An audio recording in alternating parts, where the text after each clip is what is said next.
Hello and welcome back to Pharma E-Class. I am Ananda Goswami and we were discussing size reduction. So in the previous classes we had discussed about the different aspects of size reduction like the objectives, the basic applications. Now it's time for the mechanisms and the theories. So let us come to the factors which affects basically the size reduction. So the factors can be classified under two subheadings. A, the factors which is related to the nature of the raw materials, and second which is related B, that is related to the nature of the finished product which we need. First come to the factors related to the nature of the raw materials.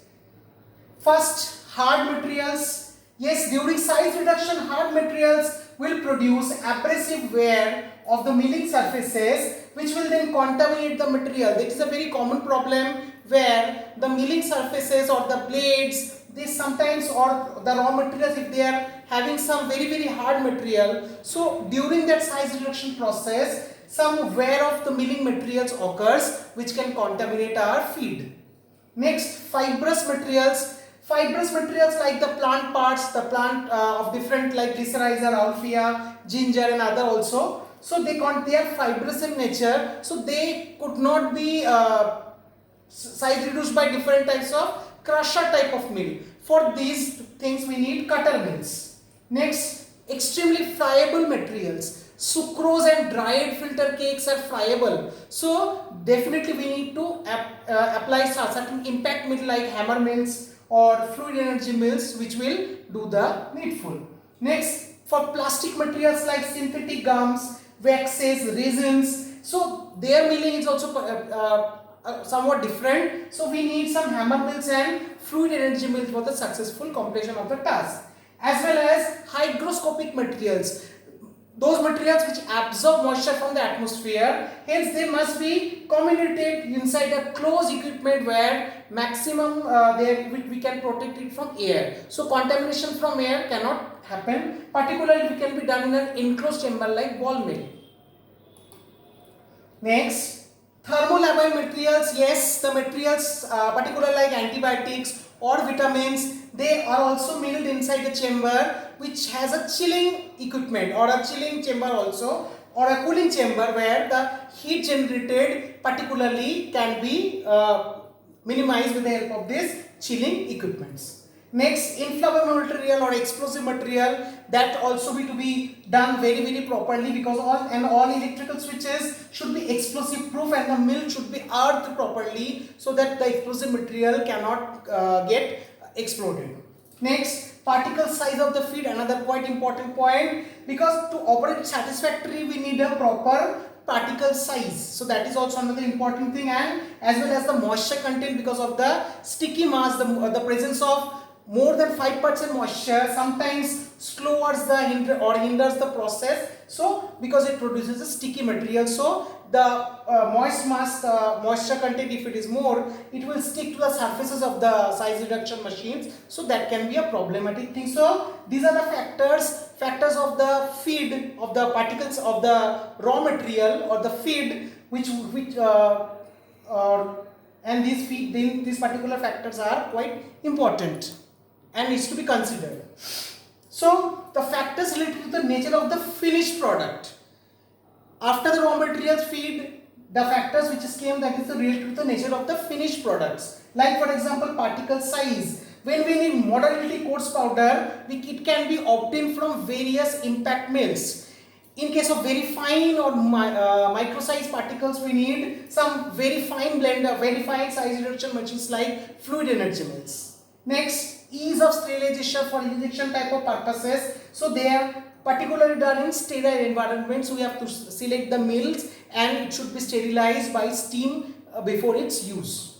Next, contamination of milled materials, that is also a problem, particularly for the wear or tear of the particles. So that contamination should be particularly being provided, and equipments which is to be free from wearing, like for example fluid energy mill, should be used in this particular case.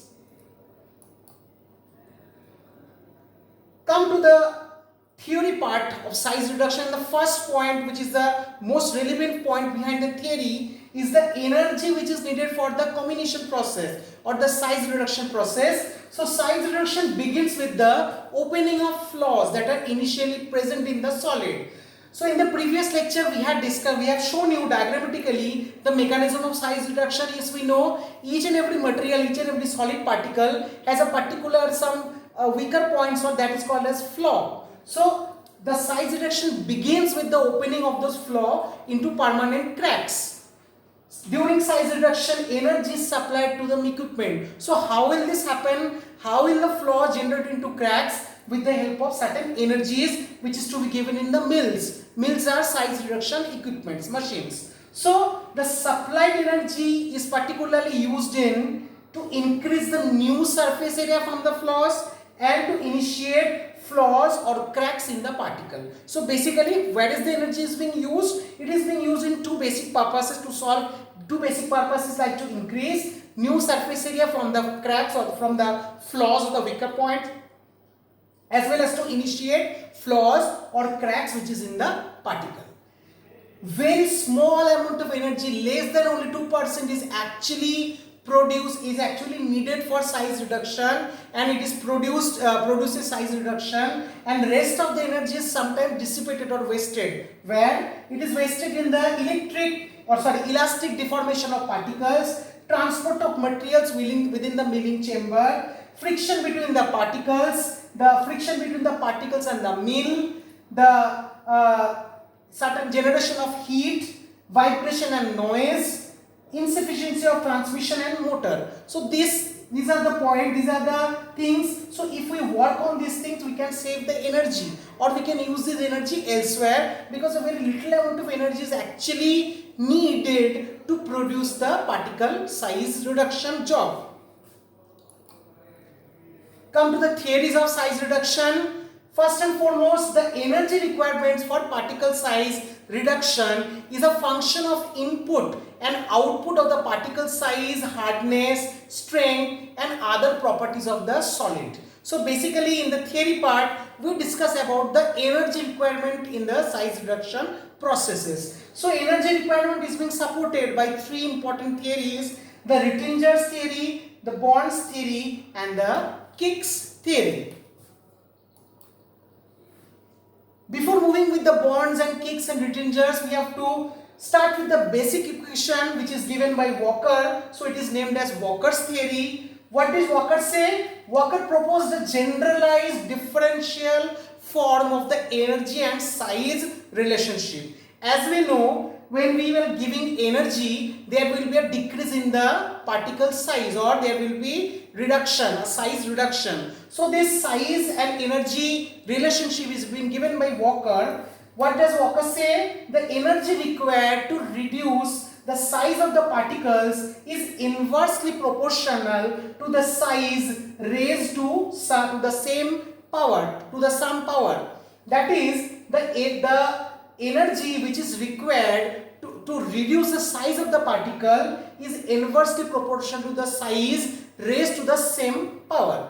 That is, it is given by this equation: d by dt is equal to minus c by d to the power n, whereas E is the amount of energy required to produce a change, D, capital D, is the size of the unit mass, C and N are constants. So this is equation 1, which shows differential d by d, that is differentials of energy, and this is the size of the unit mass, is equal to minus c by d to the power dn, that is d to the power n. So d is the size of the unit mass.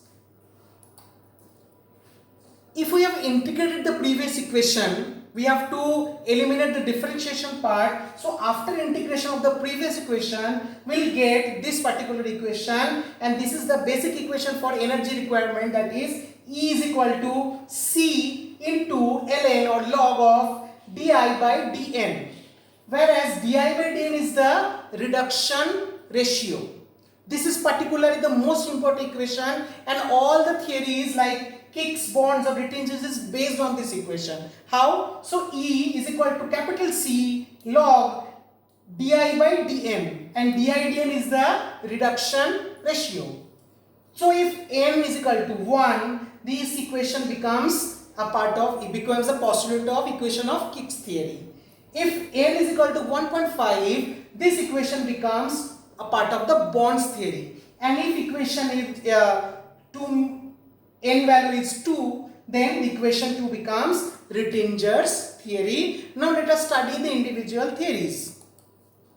Yes, this is the Rittinger's equation. Rittinger's theory suggests that the energy required in a size reduction process is proportional to the new surface area produced. So what does Rittinger say? It suggests that the energy which is required in size reduction process is proportional to the new surface area produced. Like for example, the equation is E is equal to KR into Sn minus Si.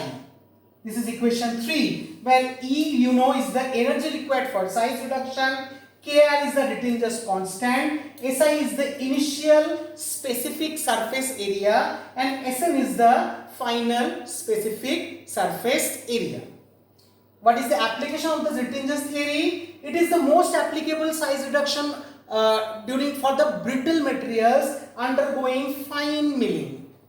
This theory ignores deformation before fracture, that is its limitation. So in some theories some limitations are there, and this is its limitation. Otherwise for fine milling or for the friable or the brittle particles, this equation is quietly appropriate, where the process is proportional to the new surface area produced. That is the basis of the Rittinger's theory. Come to Bond's theory. What does Bond's theory state? Bond's theory states that the energy used in the crack propagation is proportional to the new crack length produced. Now what is propagation? The initiation and the generation. Because there are flaws in constantly in some maximum of the materials, in maximum solid materials some weaker points are there, and when we will give energy or will give impact on those flaws, the flaws will propagate, will move further to generate cracks. So Bond's theory says that the energy which is used in the crack propagation is proportional to the new crack length produced. Equation E is equal to 2 kb bracket 1 divided by root over dn minus 1 divided by root over di. So this is equation number 4, where you know E is the energy required for size reduction. This kb is the Bond's work index. Di again the initial diameter of the particle, and dn is the final diameter of the particles. What is this application? It is useful in rough mill sizing. The work index is useful in comparing the efficiency of the different milling operations. So here it is being used it is postulated in such a way that the energy which is used in crack propagation is only proportional. It is proportional to the new crack length produced.